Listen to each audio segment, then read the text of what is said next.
Imaginez une carte, mais pas une carte au trésor, non. Une carte de l'âme, une carte qui trace le voyage de la conscience humaine, de son point de départ jusqu'à sa destination finale. Et c'est cette carte-là qu'on explore ensemble aujourd'hui.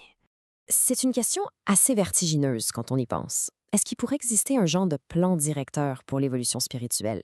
Une carte qui décrit non seulement la réalité, mais aussi notre place à l'intérieur. Un système qui explique à la fois comment l'univers a été créé et en même temps comment la conscience peut retrouver son chemin vers la source.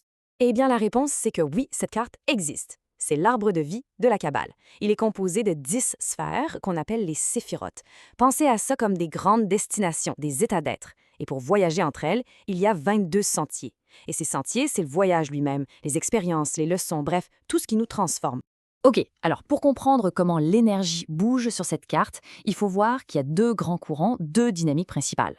D'un côté, on a ce qu'on appelle l'épée flamboyante ou l'éclair. C'est comme un flash, l'énergie de la création divine qui descend, du haut vers le bas, en un clin d'œil. De l'autre côté, on a le serpent de la sagesse. Ça, c'est le chemin inverse. C'est le parcours humain, le chemin de l'initiation qui remonte, tranquillement, de la matière vers l'esprit.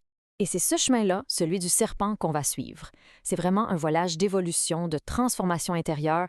Et ce qui est intéressant, c'est que selon cette tradition, c'est un chemin que tout le monde peut entreprendre. Bon, c'est bien beau d'avoir une carte, mais comment on la lit? Comment on décode ce que chaque sentier veut dire? Pour ça, il y a comme un trousseau de clés. La Kabbale hermétique utilise un système de triple correspondance. C'est un peu comme une boîte à outils pour chaque sentier.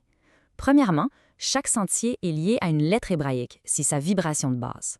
Deuxièmement, il est associé à une carte du tarot, qui est son symbole visuel. Et finalement, il est animé par une force astrologique, une planète ou un signe, qui définit son énergie cosmique. OK, maintenant qu'on a les clés en main, on peut commencer l'ascension.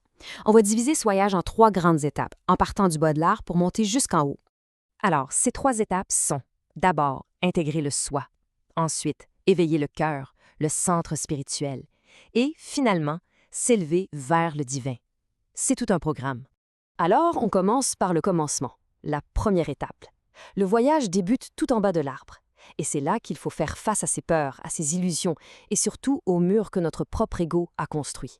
Et pour illustrer ça, il n'y a pas de sentier plus spectaculaire, disons, que le numéro 27, celui de la fameuse tour.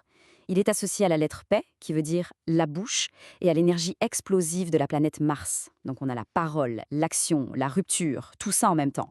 Mais, et c'est ça qui est super important à comprendre, la tour, c'est pas juste une catastrophe, c'est une libération. Ça représente la destruction de nos fausses sécurités, des croyances rigides qui nous gardent prisonniers.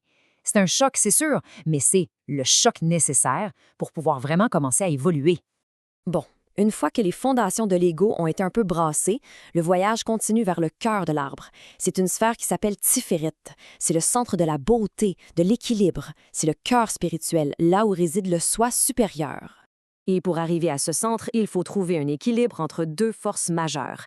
D'un côté, on a le sentier de la force, qui nous enseigne à maîtriser nos passions, notre nature plus instinctive. Et de l'autre côté, il y a le sentier de la justice, qui nous force à régler nos comptes avec l'extérieur, à équilibrer notre karma. Et c'est vraiment le point clé ici. Le sentier de la justice est guidé par ce que les anciens textes appellent l'intelligence fidèle. Pensez à ça comme une loi cosmique totalement impartiale. En gros, avant de pouvoir atteindre l'harmonie de Tiferet, chaque action est pesée, chaque dette est payée, chaque déséquilibre est corrigé. C'est une purification karmique intense, mais absolument essentielle. Une fois qu'on a passé le cœur de l'arbre, on entre dans la phase finale. Et c'est la plus ardue. Maintenant, le but, c'est de dépasser la personnalité pour s'approcher de la source divine. Mais pour y arriver, il y a un dernier grand obstacle à franchir. Cet obstacle, c'est ce qu'on appelle l'abîme. Attention, ce n'est pas un endroit maléfique. C'est plus comme un mirage spirituel, le lieu de la connaissance pure, de toutes les informations, mais sans la sagesse pour les intégrer. C'est l'épreuve ultime où l'intellect doit lâcher prise, s'abandonner, pour que l'âme puisse continuer. Alors, comment on traverse ce grand désert? La clé, c'est le sentier numéro 13, celui de la grande prêtresse. La lettre hébraïque qui lui est associée, c'est Gimel, qui veut dire chameau. Et l'image est parfaite, non? Le chameau qui transporte sa propre eau pour survivre à la traversée du désert. C'est l'âme qui doit puiser dans ses propres réserves de sagesse. La grande prêtresse, c'est la gardienne silencieuse du voile, celle qui nous guide vers l'unité. Et c'est là qu'on arrive au grand paradoxe de tout ce voyage. Après avoir grimpé tous ces échelons, après toutes ces épreuves, le tout dernier pas, celui qui ramène à la source, eh bien, il est représenté par la carte numéro 0, le fou. Le zéro, c'est ça la clé de tout. Ce n'est pas le vide, ce n'est pas le néant. C'est le potentiel pur. C'est le retour à l'état d'innocence totale avant même le début de la création.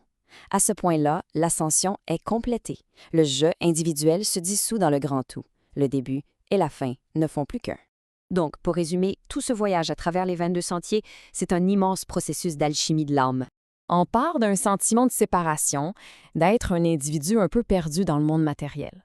Puis, étape par étape, on intègre des parties de soi, on équilibre des énergies, jusqu'à la grande révélation finale. On réalise que cette carte de l'univers, en fait, c'est la carte de sa propre conscience. Alors voilà, la carte est devant nous. Les sentiers sont là, balisés par des symboles qui ont traversé les âges.